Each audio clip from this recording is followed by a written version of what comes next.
اور جب میں بیمار ہوتا ہوں تو وہی مجھے شفا دیتا ہے۔ اور ایوب کو یاد کیجیے جب اس نے اپنے رب کو پکارا کہ مجھے تکلیف پہنچی ہے اور تو سب رحم کرنے والوں سے زیادہ رحم کرنے والا ہے، تو ہم نے اس کی دعا قبول کر لی۔ پھر جو کچھ اسے تکلیف تھی وہ ہم نے دور کر دی، اور ہم نے اسے اس کے اہل و عیال اور ان کی مانند ان کے ساتھ مزید بھی اپنے پاس سے بطور رحمت عطا کیے اور عبادت کرنے والوں کے لیے نصیحت کے طور پر۔ ایوب علیہ السلام اللہ سبحانہ تعالیٰ کے برگزیدہ نبی تھے۔ اللہ تعالیٰ کی طرف سے ان پر ایسی شدید آزمائش آئی کہ وہ بہت لمبی بیماری میں مبتلا ہو گئے، اور اس کی وجہ سے ان کے اہل و عیال بھی ان سے جدا ہو گئے، یا یہ بھی کہا جاتا ہے کہ وہ فوت ہو گئے، مال مویشی بھی ہلاک ہو گئے۔ لیکن ایوب علیہ السلام نے ہر مصیبت پر صبر کیا، اپنے رب پر بھروسہ کیا، کوئی شکوہ نہیں کیا، کوئی واویلا نہیں کیا، کوئی شکایت نہیں کی۔ جب تکلیف حد سے بڑھ گئی تو انہوں نے اللہ تعالیٰ سے دعا کی، اے میرے رب، مجھے بیماری لگ گئی ہے اور تو رحم کرنے والوں میں سب سے زیادہ رحم کرنے والا ہے۔ تو اللہ سبحانہ وتعالیٰ نے ان پر اپنی رحمت نازل کی، ان کی دعا قبول فرمائی اور حکم دیا کہ زمین پر اپنا پاؤں مارو۔ انہوں نے پاؤں مارا تو ٹھنڈے پانی کا چشمہ نمودار ہو گیا۔ حکم ہوا کہ اسے پیو اور اس سے غسل کرو۔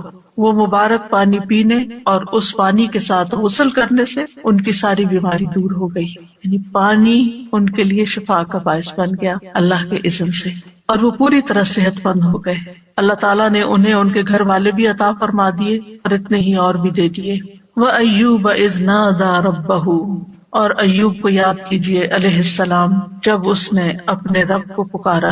ندا کا لفظ ہے، نادا۔ ندا کہتے ہیں بلند آواز سے پکارنے کو، یعنی ایک دعا ہوتی ہے جو ہم چپ کے مانگتے، جیسے زکریا علیہ السلام نے مانگی، اذ نادا ربہ نداء خفیہ۔ وہاں ندا کا لفظ ہے لیکن نداء خفیہ یعنی ایسی پکار تھی جو کہ چپ کے تھی، لیکن یہاں پر صرف ندا کا لفظ ہے، نادا کا لفظ ہے۔ تو انہوں نے اپنے رب کو پکارا۔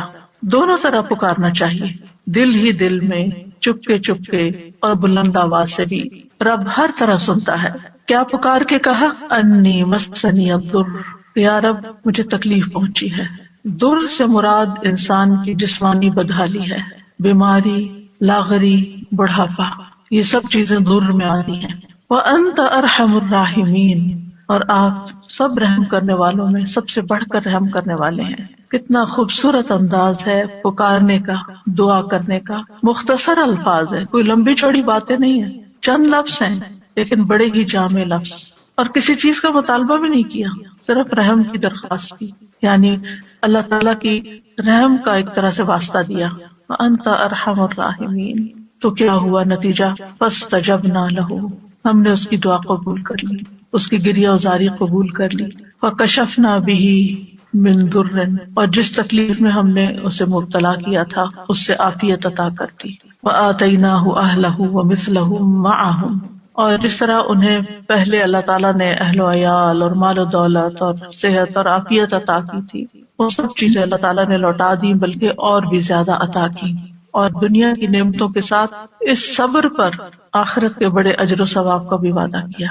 اللہ تعالیٰ نے ایک دوسرے مقام پر ایوب علیہ السلام کے صبر کی تعریف کی ہے، انا وجدناہ صابرا نعم العبد انہ اواب، بے شک ہم نے اسے صابر پایا۔ اللہ نے گواہی دے دی کہ وہ صبر کرنے والے تھے۔ ہم صبر بھی کرتے تو بعض اوقات ایسی تکلیف میں ہوتے ہیں کہ سوچتے ہیں پتہ نہیں یہ بھی صبر ہے یا نہیں، یعنی ہمارا صبر بھی صبر ہے یا نہیں، اس میں بھی ڈاؤٹ ہو جاتا ہے۔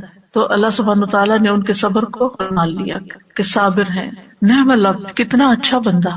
تو اس سے پتہ چلتا ہے کہ صبر کرنے والا، غم سے گزرنے والا جب صبر کرتا ہے تو اللہ تعالیٰ کا محبوب بن جاتا ہے، اور ساتھ ہی یقیناً وہ بہت رجوع کرنے والا تھا۔ یعنی اس کا یہ مطلب نہیں کہ پہلی دفعہ وہ دعا کر رہے تھے یا پہلی دفعہ وہ رب کی طرف انہوں نے رغبت کی تھی اتنے سال کی بیماری گزار کر، اور پہلے انہوں نے کبھی نہیں پکارا تھا۔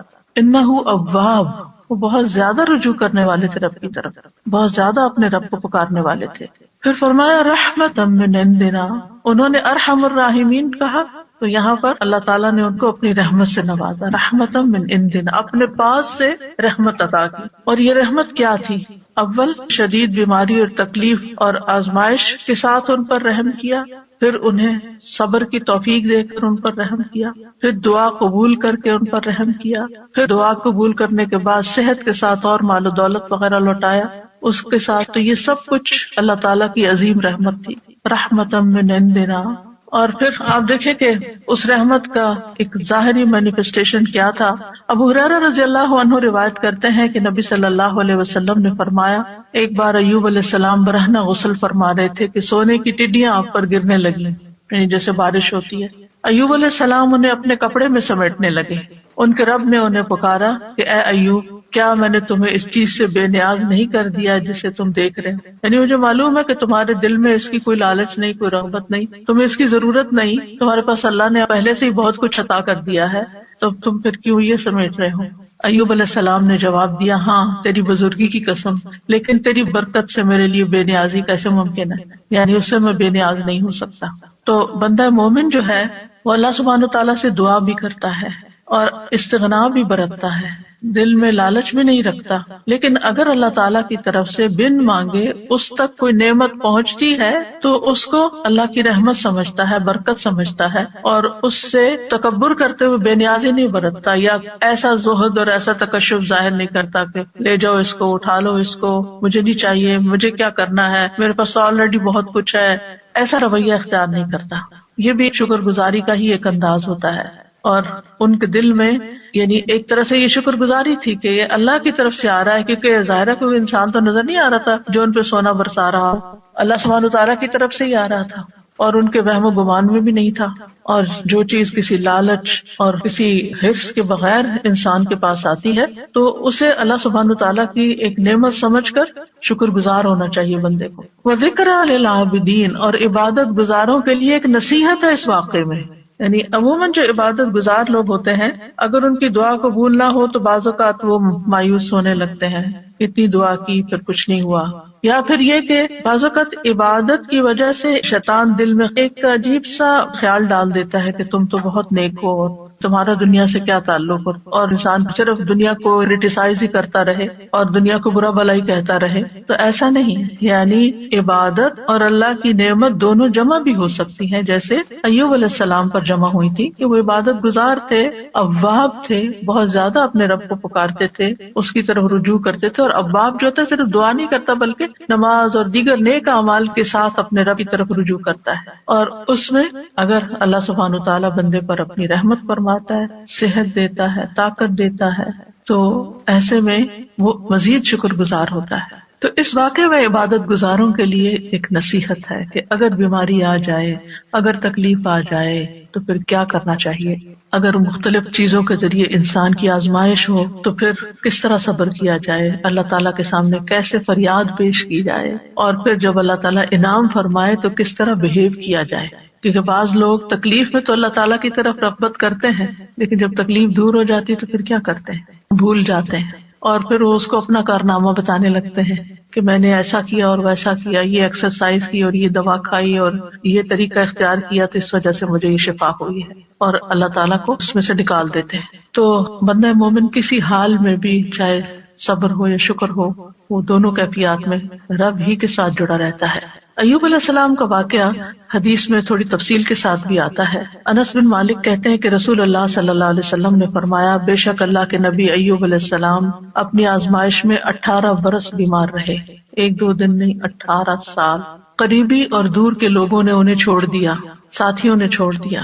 البتہ ان کے بھائیوں میں سے یعنی دینی بھائیوں میں سے 2 آدمی صبح و شام ان کے پاس آتے جاتے رہے. تو ایک دن ایک اپنے دوسرے ساتھی کو کہنے لگا، کیا تو جانتا ہے اللہ کی قسم ایوب نے کوئی ایسا گناہ کیا ہے جو جہان والوں میں سے کسی نے نہیں کیا؟ اس پر اس کے ساتھی نے کہا، وہ کون سا؟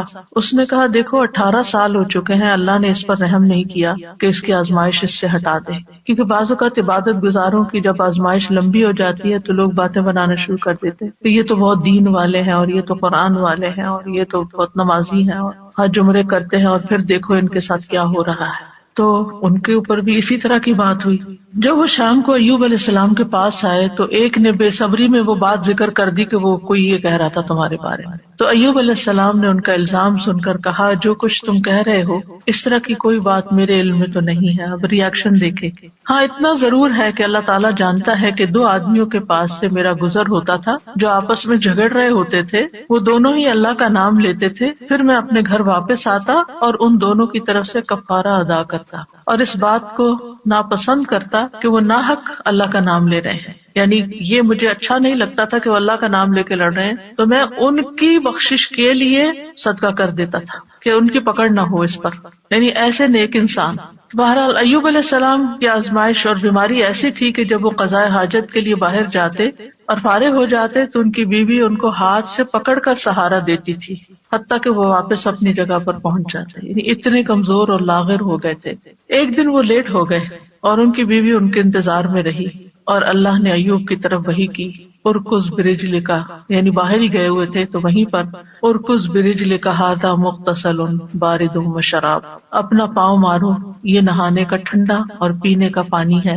ادھر ان کی بیوی سمجھ رہی تھی کہ وہ دیر کر رہے ہیں، یعنی اپنی حاجت سے فارغ ہونے دیر ہو رہی ہے، اور وہ ذرا ہٹ کے کھڑی ہوں گی اور انتظار کر رہی تھی۔ جب وہ واپس پلٹے تو اللہ نے ان کی تمام بیماریاں دور کر دی، اور وہ بہت حسین لگ رہے تھے۔ جب ان کی بیوی نے ان کو دیکھا تو پہچان نہ سکی، پوچھا اللہ تمہیں برکت دے، کیا تم نے اللہ کے نبی جو بیمار ہیں انہیں دیکھا؟ اللہ کی قسم جب وہ صحت مند تھے تو تم سے سب سے زیادہ مشابہت رکھتے تھے۔ تو انہوں نے کہا میں وہی ایوب ہوں، یعنی اتنی دیر میں ہی تکلیف دور ہو گئی۔ اور کس سے؟ پانی سے۔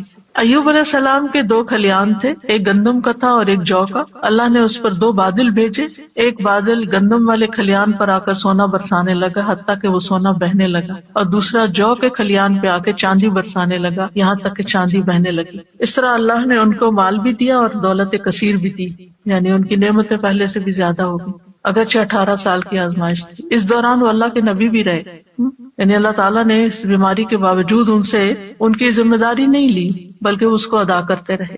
اور ایک وفادار بیوی تھی اور 2 دینی ساتھی تھے جو آتے جاتے تھے، باقی سب چھوڑ گئے تھے۔ چونکہ اس کے آخر میں آیا ہے کہ ذکر للعابدین، اس کہانی میں، اس واقعے میں عبادت گزاروں کے لیے، نیک لوگوں کے لیے ایک بڑی نصیحت ہے کہ اگر تکلیف آئے اور آزمائش آئے تو پھر کرتے کیا ہیں۔ اس سے یہ بھی پتہ چلتا ہے کہ آزمائش نبی اور غیر نبی دونوں پر آ سکتی، کیونکہ ہمارے ذہن میں یہ خیال ہوتا ہے کہ جو نیک لوگ ہیں ان پر آزمائش نہیں آ سکتی، نہیں، سب پر آ سکتی۔ انبیاء بھی آزمائے جاتے ہیں، بلکہ انبیاء کی آزمائش زیادہ ہوتی ہے، اور پھر جو ان سے قریب تر ہوتے ہیں، یعنی جتنے جتنے نیک ہوتے ہیں اس کے مطابق۔ اور پھر یہ ہے کہ جب تکلیف آئے تو وابالہ کرنے کی بجائے انسان کو صبر سے کام لینا چاہیے، اور پھر یہ کہ اللہ تعالیٰ دعا قبول کرتا ہے جب انسان اللہ کے خوبصورت ناموں یا صفات کے ساتھ گریہ وزاری کرتا ہے، اس سے مصیبت دور ہوتی ہے، اور مصیبت آنے پر اس کے گزر جانے کا انتظار کرنا چاہیے، اور انسان کو حوصلے میں رہنا چاہیے کہ آج تک جتنی تکلیفیں آئی سب چلی گئی، یہ بھی ایک وقت آئے گا تو چلی جائے گی، کوئی بھی مصیبت ہمیشہ کے لیے نہیں باقی رہتی۔ اور یہ بھی یاد رہے کہ جو شخص تکلیف پر صبر کرتا ہے اللہ تعالیٰ اس کو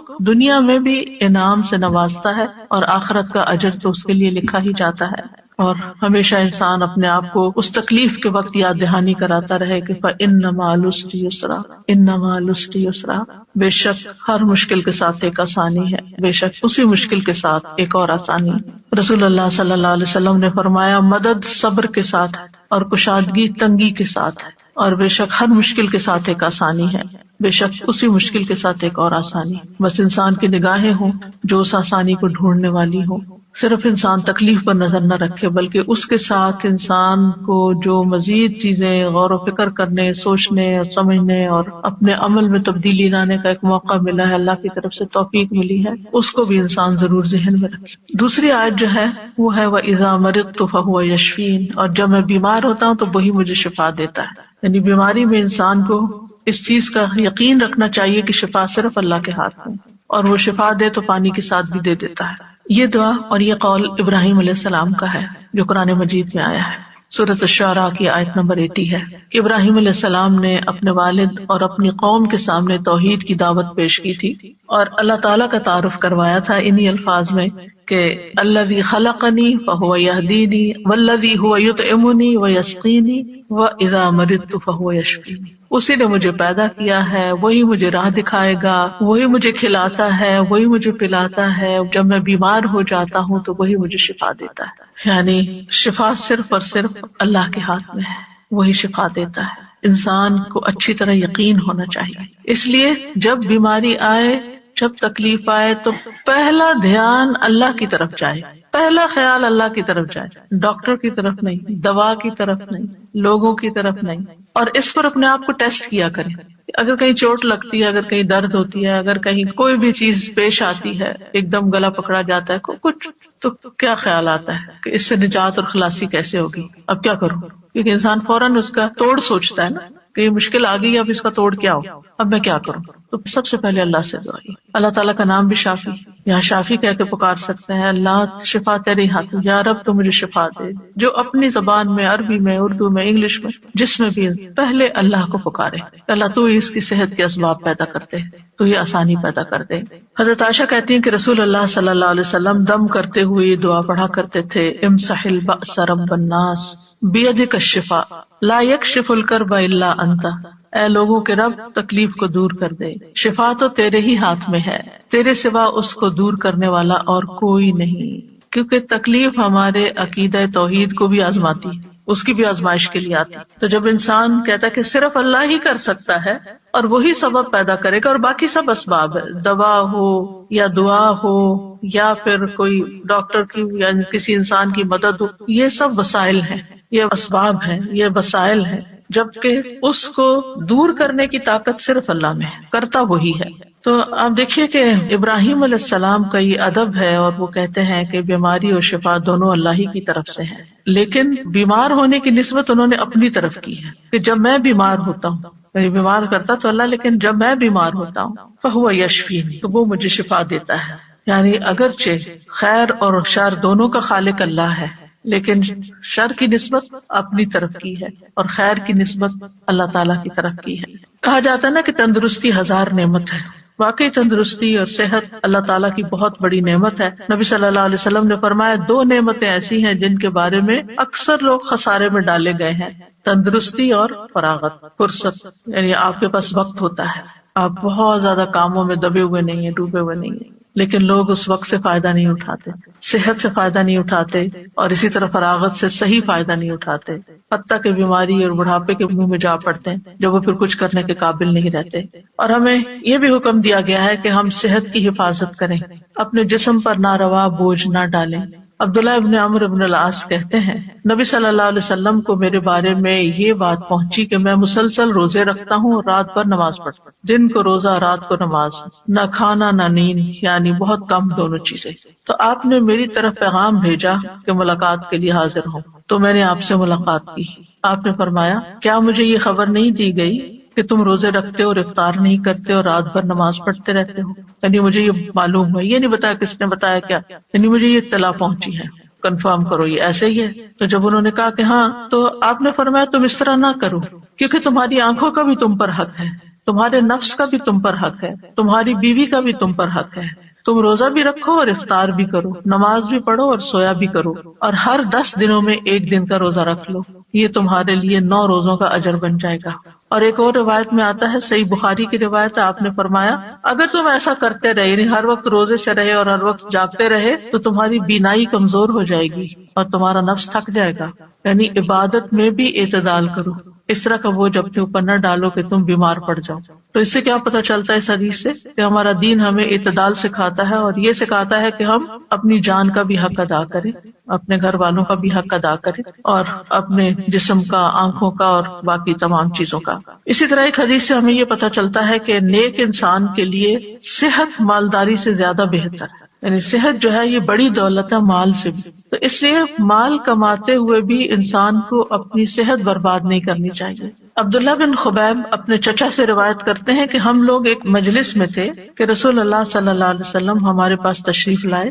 سر مبارک پر پانی کے اثرات تھے، تو ہم نے کہا اللہ کے رسول ہم آپ کو بہت خوش دیکھ رہے ہیں. آپ نے فرمایا ہاں. پھر لوگ مال و دولت کا، مالداری کا تذکرہ کرنے لگے، تو آپ نے فرمایا اللہ عز و جل سے ڈرنے والے کے لیے مالدار ہونے میں کوئی حرج نہیں. یعنی ایک شخص کے اندر اگر اللہ کا تقوی اور خوف ہے اور ساتھ اس کے پاس مال بھی بہت ہے تو کوئی حرج نہیں، کوئی گناہ کی بات نہیں. البتہ اللہ عز و جل سے ڈرنے والے کے لیے مالداری سے زیادہ بہتر چیز صحت ہے، اور دل کا خوش ہونا اللہ کی نعمت ہے. یعنی اگر انسان صحت مند ہے اور اس کے دل میں بھی اطمینان ہے اور وہ خوش ہے تو یہ بہت بڑی نعمت ہے. آج آپ دیکھیں کہ بعض لوگ دنیاوی اعتبار سے بہت کامیابیاں حاصل کر لیتے ہیں، بڑے بڑے ریکارڈ توڑ لیتے ہیں، لیکن پھر کیا ہوتا ہے اس کے بعد؟ جو ایک دم ڈپریشن کا شکار ہوتا ہے. آج ہی میں ایک نیوز دیکھ رہی تھی، تو اس میں ایک بہت ہی مشہور کھلاڑی ہے، بے شمار اس کے فینز ہیں، نام میں نہیں لوں گی، لیکن اس نے کہا کہ میں کھیل رہا تھا اور کھیلتے کھیلتے میں گول کر رہا تھا اور ایک دم مجھ پہ ڈپریشن کا اٹیک ہوا اور اس کے بعد میں پیچھے پیچھے پیچھے پیچھے گرتا چلا گیا. یعنی ساری دنیا اس کی طرح لک فارورڈ کر رہی ہے اور اس کو دیکھ کے خوش ہو رہی ہے اور تالیاں بجا رہی ہے، اور اس پر لمحے کے لمحے میں آن کی آن میں ایک ایسی آزمائش آتی ہے، اچانک اس کے اوپر ایک ایسی بیماری آ جاتی ہے، تو ہمیں نہیں پتا، کسی لمحے کا نہیں پتا کہ کس وقت ہمارے ساتھ کیا ہو جائے. لہٰذا اگر اللہ نے ہمیں اطمینان قلب نصیب کیا ہے تو اس وقت پھر اس نے اپنی ذہنی حالت اور پھر کس طرح اس نے پبلکلی اس کو ایکسپٹ کیا کہ میں بیمار ہوں، اور لوگ اس کو ماننے کو تیار نہیں. یعنی لوگ کیا چاہتے ہیں، ہمارے ہیروز جو ہیں وہ تو سپر سے سپر مین ہی نظر آئے، وہ کبھی اظہار ہی نہ کریں کہ ان کو کوئی تکلیف ہے یا ان کو کوئی پریشانی. لیکن انسان تو کہیں بھی پہنچ جائے وہ انسان ہے اور کمزور ہے، اور اللہ تعالیٰ دکھاتا ہے کہ کوئی بھی انسان خدا نہیں ہے. لیکن ہوتا ہی ہے کہ ہم کچھ انسانوں کو خدا کا درجہ دے دیتے ہیں اور ان سے ایسی توقعات وابستہ کر لیتے ہیں کہ نہ یہ کبھی بیمار ہوں گے اور نہ ہی کبھی ان کو کوئی تکلیف آئے گی اور نہ ہی ان پر کوئی آزمائش آئے گی. تو ایسا نہیں سوچنا چاہیے. انسان انسان ہے اور انسان کمزور ہے، اور انسان دنیا میں مال و دولت کے یا شہرت کے کسی بھی مقام پہ پہنچ جائے، اس کے ساتھ کسی وقت بھی کچھ ہو سکتا ہے. تکلیف نعمت میں بھی بدل سکتی ہے اور نعمت تکلیف میں بھی بدل سکتی ہے. اس لیے انسان کو اللہ تعالیٰ کی طرف رجوع کرتے رہنا چاہیے اور عافیت کی دعا مانگتے رہنا چاہیے. لیکن ہمیں جو اس حدیث سے پتہ چلتا ہے وہ یہ کہ مالداری سے زیادہ بہتر چیز صحت ہے. بعض اوقات آپ نے دیکھا ہوگا کہ کوئی غریب سے غریب شخص ہے لیکن انتہائی ایکٹیو، صحت مند، بھاگ دوڑ کرنے والا، کام کرنے والا، جسے عموماً بیک ہوم میڈز وغیرہ ہوتی ہیں تو وہ کتنی ایکٹیو ہوتی ہیں، لیکن ان کو اپنی اس نعمت کی قدر ہی نہیں ہوتی کہ اللہ نے ہمارے ہاتھ پاؤں چلتے رکھے ہیں اور ہم کام کر سکتے ہیں اور ہمیں کسی کے اس لحاظ سے محتاجی نہیں ہے. ہم دوسروں کی خدمت کر رہے ہیں، ہم ان سے بہتر ہیں کہ ان کو ہماری ضرورت ہے جبکہ ہمیں ان کی اس طرح ضرورت نہیں ہے. لیکن وہ اس نعمت کی قدر کرنے کے بجائے اس غم میں رہتے ہیں کہ ان کے پاس بڑا گھر ہے، یہ گاڑی ہے اور ہمارے پاس نہیں ہے تو ہم محروم ہیں. اللہ کے اس حدیث کی روح سے زیادہ محروم وہ ہے جس کے پاس صحت نہیں ہے. نبی صلی اللہ علیہ وسلم نے فرمایا، جس شخص نے اس حالت میں صبح کی کہ اسے اپنے بارے میں امن ہو، کوئی خوف نہیں، وہ بدن کے لحاظ سے تندرست ہو اور اس کے پاس اس دن کے لیے روزی موجود ہو، صرف اس ون سنگل ڈے کے لیے کھانے پینے کا سامان ہے، گویا ساری دنیا اس کے لیے جمع کر دی گئی. اگر انسان ان نعمتوں پہ سوچے اور شکر ادا کرے. رسول اللہ صلی اللہ علیہ وسلم نے فرمایا، اللہ سے عافیت کا سوال کیا کرو کیونکہ کسی انسان کو عافیت سے بڑھ کر کوئی چیز نہیں دی گئی. معاذ بن رفاع اپنے والد سے روایت کرتے ہیں کہ ابو بکر صدیق رضی اللہ تعالی عنہ ممبر پر کھڑے ہوئے پھر رو دیے. فرمایا، گزشتہ سال رسول اللہ صلی اللہ علیہ وسلم ممبر پر کھڑے ہوئے، یہ کہہ کر ابو بکر پھر رو پڑے اور فرمایا، اللہ سے معافی اور عافیت کا سوال کرو کیونکہ یقین کے بعد عافیت سے بڑھ کر کوئی نعمت کسی کو نہیں دی گئی. اسی طرح نبی صلی اللہ علیہ وسلم نے ایک شخص کو نصیحت کرتے ہوئے فرمایا کہ 5 چیزوں کو 5 چیزوں سے قبل غنیمت سمجھو: جوانی کو بڑھاپے سے پہلے، صحت کو بیماری سے پہلے، مالداری کو فقیری سے پہلے، فراغت کو اپنی مصروفیت سے پہلے، زندگی کو موت سے پہلے. اسی طرح آپ نے ایک موقع پر ابن عمر سے فرمایا، جب تم صبح کرو تو اپنے دل میں شام ہونے کا نہ سوچو، شام کا انتظار نہیں کرو، شام ہو تو صبح ہونے کا نہ سوچو. یعنی جو وقت ہے اس میں جیو، اس کی قدر کرو، اس وقت سے فائدہ اٹھاؤ، اس میں اچھا کام کر لو. یہ نہ سوچو اچھا صبح ہوگی تو پھر کر لیں گے، اگر اس وقت ہے تو پھر اس وقت وہ کام کر لو، کیونکہ عبداللہ تم نہیں جانتے کل تمہارا نام کیا ہوگا، یعنی مردوں میں ہوگے یا زندوں میں ہوگے. اور یہ بہت بڑی نصیحت ہے. آج کے لوگ بہت سے تجربے کرنے کے بعد اس نتیجے پہ پہنچے ہیں اور اب یہ بات بہت ان ہو گئی ہے کہ لیو ان مومنٹ، ناؤ کی اہمیت، اور اس پہ کتابیں باقاعدہ لکھی گئی ہیں کہ اس مومنٹ میں جیو جس میں جی رہے ہو اور اس کو انجوائے کرو. لیکن بہت سے لوگ جو وقت اس وقت ہے اس کی قدر نہیں کرتے، یا ماضی کے بارے میں سوچتے رہتے ہیں کہ یہ کیوں ہو گیا، وہ کیوں، یا مستقبل ہائی کیا ہوگا، کس نے جانا. بعض لوگ پریشان رہتے ہیں ہمارے بڑھاپے کا کیا ہوگا. ہمیں کیا پتا کہ ہم بڑھاپے تک زندہ بھی ہیں یا نہیں ہیں. تو جو اللہ نے دیا ہے اس سے خوب فائدہ اٹھا لینا چاہیے، اس کا شکر ادا کرنا چاہیے. پھر اسی طرح یہ ہے کہ انسان کو نہ صرف یہ کہ اپنی صحت بلکہ اپنے ماحول کی صحت کا بھی خیال رکھنا چاہیے اور اس کے لیے بھی دعا کرنی چاہیے. جیسے نبی صلی اللہ علیہ وسلم نے مدینہ والوں کے لیے دعا کی تھی، اے اللہ ہمارے دلوں میں مدینہ کی محبت اسی طرح پیدا کر دے جس طرح مکہ کی محبت، بلکہ اس سے بھی زیادہ. اے اللہ ہمارے سا اور مد میں برکت عطا فرما اور مدینہ کی آب و ہوا ہمارے لیے صحت افزا کر دے. یہاں کے بخار کو جوفا میں بھیج دے، یعنی کہیں اور چلا جائے، مدینہ کو ایک پرامن جگہ بنا دے. تو انسان کو اپنے بدن میں بھی عافیت کی دعا کرنی چاہیے، اپنے گھر میں بھی، اپنے شہر میں، اپنے ملک میں، کہ جہاں ہم رہتے ہیں امن امان کے ساتھ رہ سکیں، کیونکہ انسان امن کے ساتھ ہی بہت پروڈکٹیو ہو سکتا ہے۔ جب انسان کے اوپر ایک خوف سوار ہوتا ہے، اس کے حالات پریشانی کا شکار ہوتے ہیں، تو اس کو یہ نہیں سمجھ آتی کہ مجھے کیا کرنا چاہیے، یعنی بعضوں کا دل جمتا ہی نہیں پھر کسی کام کے کرنے کے لیے۔ پھر اس بات کو یاد رکھنا چاہیے کہ بیماری کا آنا اللہ کی طرف سے ایک امتحان ہوتا ہے، اللہ تعالیٰ کسی وقت کسی کو بھی آزما سکتا ہے۔ وَلَنَبْلُوَنَّكُمْ بِشَيْءٍ مِّنَ الْخَوْفِ وَالْجُوعِ وَنَقْصٍ مِّنَ الْأَمْوَالِ وَالْأَنفُسِ وَالثَّمَرَاتِ وَبَشِّرِ الصَّابِرِينَ۔ ہم ضرور تمہیں خوف، فاقے، نیز جان و مال اور پھلوں کے خسارے میں مبتلا کر کے تمہاری آزمائش کریں گے۔ تو اس میں جان جو ہے اس کی آزمائش میں صحت کی آزمائش بھی شامل ہے، یعنی جان جانے کے علاوہ دنیا میں رہتے ہوئے انسان بیمار رہے۔ پھر یاد رکھیے کہ تکلیف اور بیماری انبیاء کو بھی آ سکتی، جیسے ہم نے ایوب علیہ السلام کے بارے میں پڑھا کہ 18 سال بیمار رہے، اور اسی طرح رسول اللہ صلی اللہ علیہ وسلم کو بھی کئی دفعہ بخار آیا۔ ابو سعید کہتے ہیں کہ وہ رسول اللہ صلی اللہ علیہ وسلم کے پاس آئے، آپ بخار میں مبتلا تھے، آپ پر چادر تھی، انہوں نے اپنا ہاتھ چادر پہ رکھا، کہا کہ اللہ کے رسول آپ کا بخار بہت سخت ہے۔ آپ نے فرمایا بے شک ہمارا حال اسی طرح ہوتا ہے، ہم پر آزمائش سخت ہوتی ہے اور ہمیں اجر بھی دگنا دیا جاتا ہے۔ یعنی ایک عام بندہ جس چیز سے آزمایا جاتا ہے، ایک دین والا اور پھر خاص طور پہ نبی، اس سے بڑی آزمائش میں مبتلا کیا جاتا ہے، کیونکہ جس کا درجہ جتنا بلند ہوتا ہے اس کی آزمائش بھی اتنی بڑی ہوتی ہے۔ انہوں نے پوچھا اللہ کے رسول صلی اللہ علیہ وسلم لوگوں میں آزمائش کے لحاظ سے سخت کون ہوتا ہے؟ آپ نے فرمایا انبیاء۔ کہا پھر کون؟ فرمایا علماء۔ کہا پھر کون؟ فرمایا نیک لوگ۔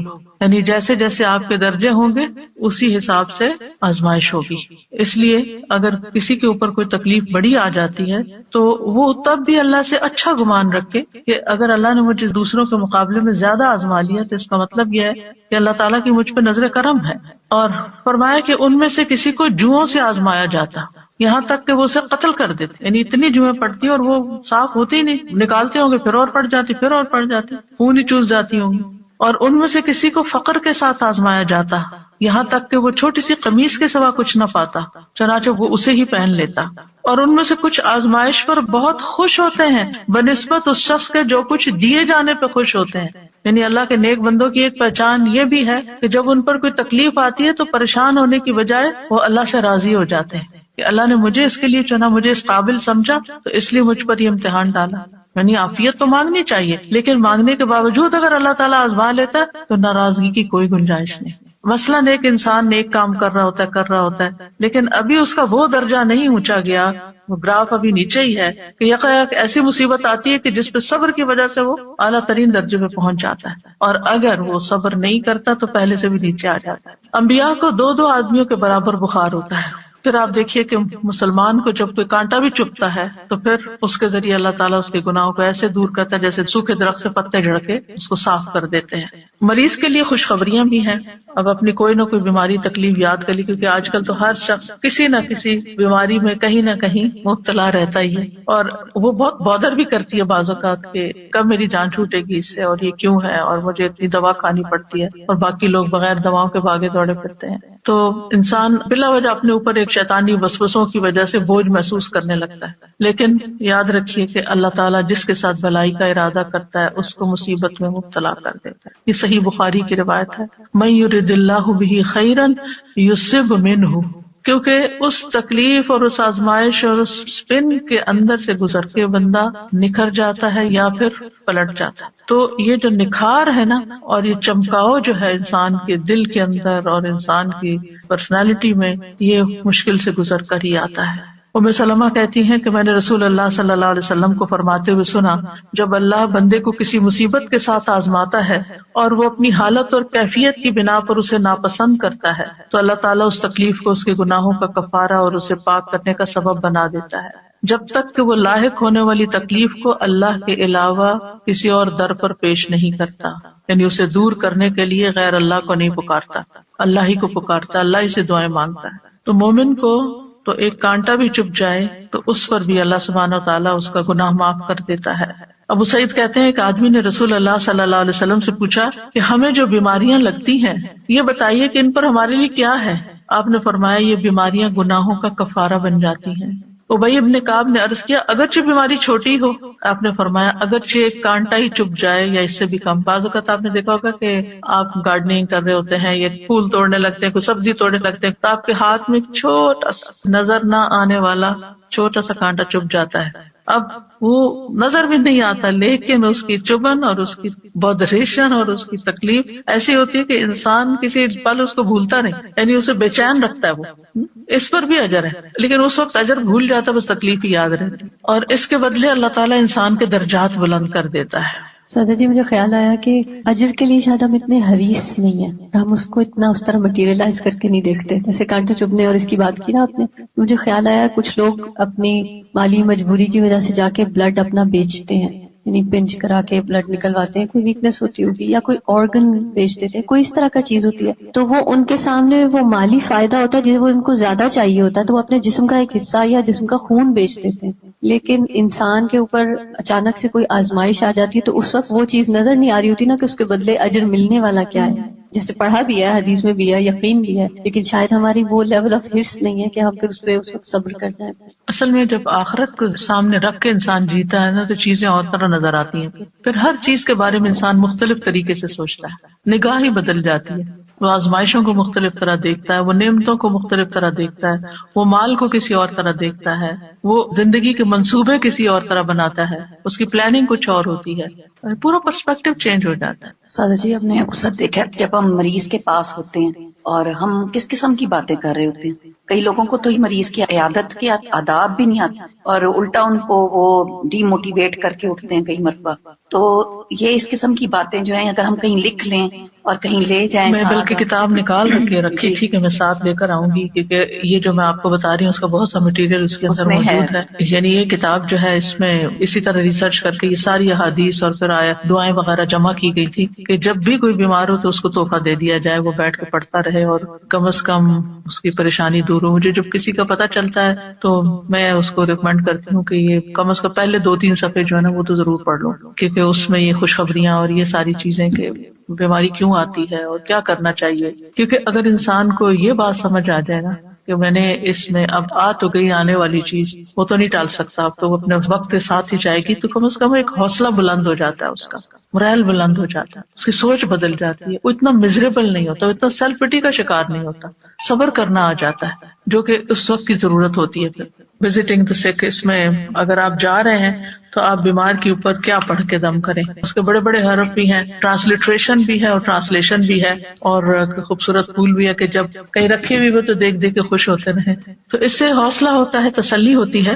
یعنی بیماری کا تعلق بھی بہت زیادہ سوچ کے ساتھ ہوتا ہے. کسی بھی مشکل کے وقت اگر آپ کی سوچ پازیٹیو ہے نا تو آپ کے لیے وہ تکلیف ہلکی ہو جائے گی. وہ اچانک اٹیک تو ہوتا ہے، آپ ہرٹ ہوتے ہیں، لیکن پھر آپ اس سے فوراً نکل آتے ہیں. مریض کے احکام یہ ہر بندے کے پاس ہونی چاہیے. بیمار ہوں تو فوراً ہی نکالیں. اور پھر اس میں کچھ فقہی چیزیں بھی ہیں، یعنی کہ وضو کیسے کریں، تیمم کیسے کب کریں، اور طریقہ تیمم کا، اور نماز کی رخصت کھڑے ہو کے نہیں تو بیٹھ کے کیسے پڑھیں، لیٹ کے کیسے پڑھیں، اور پھر اس روزے کے بارے میں، پھر اگر حج میں کچھ چیزیں ہو جائیں ایسی تو پھر کیا کریں، اور پھر وینٹیلیٹر کے اوپر یا خودکشی والے کے ساتھ کیا کریں، پھر کچھ مسنون چیزیں جو ہیں، اور پھر آخر میں اس میں بھی دعائیں ہیں. یہ دعائیں جو اس میں ہیں اس کے اندر بھی آخر میں ڈالی ہوئی ہیں، کیونکہ بعض اوقات انسان کو اپنے پہ دم خود کرنا ہوتا ہے یا کسی اور پہ کرنا ہے، یا پھر عافیت کی دعائیں ہیں تو وہ ساری اکٹھی کر دی گئی. اس کے علاوہ یہ حسن صحت کتاب جو ہے، بیسیکلی جو میرا جینا میرا مرنا ہے، اس کتاب کا جو پہلا چیپٹر تھا حسن صحت کے بارے میں، اس کو جب میں نے پڑھایا تو تھوڑا الیبوریٹ کیا تھا اور نئی چیزیں اس میں ڈالی تھی. تو الحمدللہ اس میں بھی بہت سی ایسی چیزیں. تو یہ کتابیں ہر گھر میں ہونی چاہیے تاکہ اللہ نہ کرے کہ کوئی تکلیف میں ہو یا بیمار ہو تو اس وقت انسان ان کو پڑھ لے. میں نے تو اپنے دائیں ہاتھ کے پاس رکھی ہوئی ہے تاکہ وقتاً فوقتاً پڑھ کے اپنی سوچوں کا علاج بندہ کرتا رہے، اپنا مورال بہتر کرتا رہے. کیونکہ بیماری تو بیماری ہوتی ہے، لیکن اس کے اندر جو پریشانی اور جو نیگیٹو تھنکنگ اور شیطان کے وساوس وہ انسان کو زیادہ بیمار کر دیتے ہیں. اور جب انسان کو یہ ہوتا ہے کہ بیماری اللہ کی رضا کا سبب بھی بن جاتی ہے تو انسان کے لیے حوصلہ ہو جاتا ہے. وہ کیلنڈر بھی اسی مقصد کے لیے بنایا تھا کہ ڈاکٹرز کی ٹیبل پر ہو، کیونکہ ہوتا یہ ہے کہ جب ڈاکٹر کی ٹیبل پہ کوئی چیز بھی رکھی ہوتی ہے نا تو مریض جب بیٹھا ہوتا ہے تو ادھر ادھر کچھ نہ کچھ پڑھتا رہتا ہے. تو اس دن کا ڈیٹ بھی ہو اور پھر ساتھ وہ حدیث بھی پڑھ لیں. میں نے رکھا ہوا مین روم میں، اس کو بدلتی رہتی ہوں، آتے جاتے پڑھتے رہتے ہیں. بالکل. تو یہ چھوٹی چھوٹی چیزیں ہیں جو انسان کو مشکل وقت میں ایک ریمائنڈر دیتی ہیں اور انسان کو فائدہ ہوتا ہے اور تکلیف آسان ہو جاتی ہے اور پھر گزر بھی جاتی ہے، پتہ بھی نہیں چلتا. سر جی، میں سوچ رہی تھی کہ حضرت ایوب کے صبر کی تو مثال ہے ہی، لیکن اس کے ساتھ ان کی جو بیوی تھی، وہ جو تیماردار تھی، ان کی اولین، ان کا اپنا صبر اور ان کا حوصلہ اور ان کی ہمت افزائی حضرت ایوب کو کرواتے رہنا. ہم سب ان لوگوں کے لیے جو تیمارداری کرتے ہیں کسی نہ کسی حوالے سے، کسی نہ کسی بیمار شخص کی، تو کتنا ضروری ہے کہ اس کی امید کبھی نہ توڑیں. میں ایک موٹیویشنل اسپیکر کا ایک چھوٹا سا کلپ تھا، وہ سن رہی تھی، وہ ڈاکٹر بھی ہیں، تو وہ بتا رہے تھے کہ ایک بہت ہی سیویئر قسم کا کینسر کا پیشنٹ تھا، جس کو ملٹیپل کینسرز ہوتے گئے، وہ بار بار اپنے ڈاکٹر سے یہ پوچھتا تھا کہ میں کب تک سروائیو کروں گا، میں اور کتنا جی سکتا ہوں. تو ہر بار اس کو یہ کہتے کہ کوئی نہیں، آپ بالکل ٹھیک ہو جائیں گے، کوئی مسئلہ نہیں ہے، آپ کو بیماری آپ کی دور ہو جائے گی. اور وہ ٹھیک ہو جاتا تھا، اس کا وہ کینسر دور ہو جاتا تھا. لیکن ایک وقت ایسا آیا کہ جب وہ ڈاکٹر جو تھے ان کے منہ سے بس اب یہ نکل گیا کہ بس اب آپ دعا کیجئے، اب ہم کچھ نہیں کر سکتے. یعنی اس کی امید ختم ہو گئی، اور وہ اس کی امید کا ختم ہونا تھا کہ وہ خود بھی ختم ہو گیا. تو واقعی یہ امید اور حوصلہ دلاتے رہنا بہت بڑی چیز ہوتی ہے. اور پھر یہ کہ مریض کے جو لواحقین ہوتے ہیں ان کو بھی حوصلہ دلانا. مجھے یاد ہے کہ میری والدہ ہاسپٹل میں ڈیتھ بیڈ پہ تھی اور ان کے ٹیسٹ بھی ہو رہے تھے، تو ایک ینگ ڈاکٹر مجھے یاد ہے کہ وہ آیا اور اس نے ساری ریڈنگز دیکھی اور ہم لوگ بیٹھے ہوئے تھے، تو وہ کہتا ہے یہ بھی ٹھیک ہے، ان کا یہ بھی ٹھیک ہے، یہ بھی ٹھیک ہے، یہ بھی ٹھیک ہے، آپ بالکل فکر نہیں کریں. حالانکہ مجھے نظر آ رہا تھا کہ وہ سروائیو نہیں کر رہی، لیکن مجھے بہت اچھا لگا کہ ایسے موقع پر بھی حوصلہ دلانا، کیونکہ پریشانی تو انسان کو ہوتی ہے لیکن دل خوش ہو جاتا ہے نا تھوڑی دیر کے لیے. اچھا ساری ریڈنگز ٹھیک آ رہی ہیں تو بس ٹھیک ہے. بالکل اسی طرح سے میں اپنے والد صاحب کا ایک شیئر کرنا چاہوں گی کہ جب انہیں ڈائگنوز ہوا تھا کہ انہیں کینسر ہے، اور وہ ماشاءاللہ کافی ایجڈ بھی تھے، لیکن ان کی تھرو آؤٹ دا لائف ان کی صحت ماشاءاللہ قابل رشک کی رہی. اس ٹائم پہ وہ واک کیا کرتے تھے جب پاکستان میں کسی کا کوئی کانسیپٹ بھی نہیں تھا کہ واک کرتے ہیں. تو ڈاکٹرز کے بعد جب گئے تو ڈاکٹرز نے کہا، ینگ ڈاکٹرز تھے، اور انہوں نے کہا کہ ہمیں آپ سے موٹیویشن ملتی ہے کہ آپ ریڈی ہیں کیمو کروانے کے لیے بھی. حالانکہ ان کی جو ایج تھی وہ ریکمینڈ نہیں کرتے تھے. تو میرے ابا جی کہتے تھے کہ نہیں الحمدللہ میں کر سکتا ہوں. اور مجھے ایک دفعہ جب ان کا فون کال یہاں پر آیا، کیونکہ جب میں انہیں کال کرتی تھی تو شاید وہ نہیں مجھے مل رہے تھے، اور جب وہ مجھے کال کرتے تھے تو میں نہیں مل رہی تھی، تو میرے پاس ان کا ریکارڈنگ میں آیا کہ بیٹے پنجابی میں انہوں نے مجھے کہا کہ میں تمہارا ابو سرور احمد بات کر رہا ہوں، اور تم میرے لیے پریشان نہ ہونا، میں اللہ کی رضا پہ راضی ہوں، اور میں ساری زندگی بہت اچھی گزری الحمدللہ، اور مجھے کوئی شکوہ کسی سے نہیں، تو میں فیس کروں گا اس کو. اور وہ اس سے کافی بہتر بھی ہو گئے الحمدللہ. لیکن ایک وقت تھا کہ پھر جانا ہی تھا، جو ہمیں نظر آ رہا تھا کہ اب یہ نہیں رہیں گے. تو میں نے انہیں کہا کہ ابا جی آپ مجھے کچھ لکھ کے تھے کہ مجھے پتا تھا کہ اب یہ نہیں رہیں گے. تو انہوں نے مجھے کہا کہ بیٹا میرا قلم ساتھ نہیں دیتا، ہاتھ ساتھ نہیں دیتا. تو میں نے کہا نہیں آپ مجھے کچھ لکھ کے دیں. تو انہوں نے مجھے ایک چھوٹا سا لیٹر لکھ کے دیا، جس میں میں محسوس کر رہی تھی کہ ان کا ہاتھ کانپ رہا ہے اور ان کا قلم واقعی ساتھ نہیں دیتا، لیکن اس میں جو دعائیں تھیں وہ میرے دل پہ لکھی ہوئی ہیں. الحمدللہ اللہ پاک ان سب کی مغفرت کرے، ہمیں ان کے لیے صدقہ جاریہ بنا دے. آج اتفاق سے نورین ملک بھی ہمارے ساتھ ہیں، یہ بھی ایک کووڈ کے بہت ہی شدید ترین کیفیات سے گزری. میں چاہوں گی کہ اپنا ایکسپیرینس شیئر کریں کہ کس طرح آپ کا علاج ہوا. السلام علیکم ورحمۃ اللہ. وعلیکم السلام. بہت ساری باتیں بتانے کو ہیں، لیکن میرے خیال میں ایک ابھی جب آپ لوگ اس کی بات کر رہے تھے امیدی اور نا امیدی کی، تو میری گھر والے بتاتے ہیں کہ اس طرح کی کئی دفعہ میری کیفیت ہوئی کہ جس وقت انہوں نے کہا کہ this is it's time to pull the plug. تو الحمدللہ میرا ایک کزن ہے، وہ ER میں کام کرتے ہیں، تو انہوں نے جب کہا کہ آپ مجھے کانفرنس کال پہ ڈالیے، اور انہوں نے کہا کہ نہیں how can we give up, ابھی ہم اور ٹرائی کریں گے. تو مطلب سب لوگ مجھے بتاتے ہیں کہ جس طرح سے اس نے کانفیڈنس سے یہ کہا کہ نہیں ہم نہیں گیو اپ کریں گے، اٹ از پاسبل. حالانکہ وہ جو ٹیم تھی انہوں نے پورے گھر والوں کو بلا لیا تھا، اور انہوں نے کہا تھا کہ آپ کو جس کو بلانا ہے، جس کو کرنا ہے آپ بلا لیجئے، اب there is nothing more that we can do. تو یہ میرا یہ والا جو کزن تھا، اس نے کہا نہیں how can you just give up like that. ہم اللہ تعالیٰ سے امید کرتے ہیں اور ہم ابھی بھی کوئی نہ کوئی تو حل ڈھونڈیں گے. تو میرے خیال میں جو یہ ساری بات ہو رہی ہے نا کہ دا پازیٹیوٹی، ایک پرسن کی پازیٹیوٹی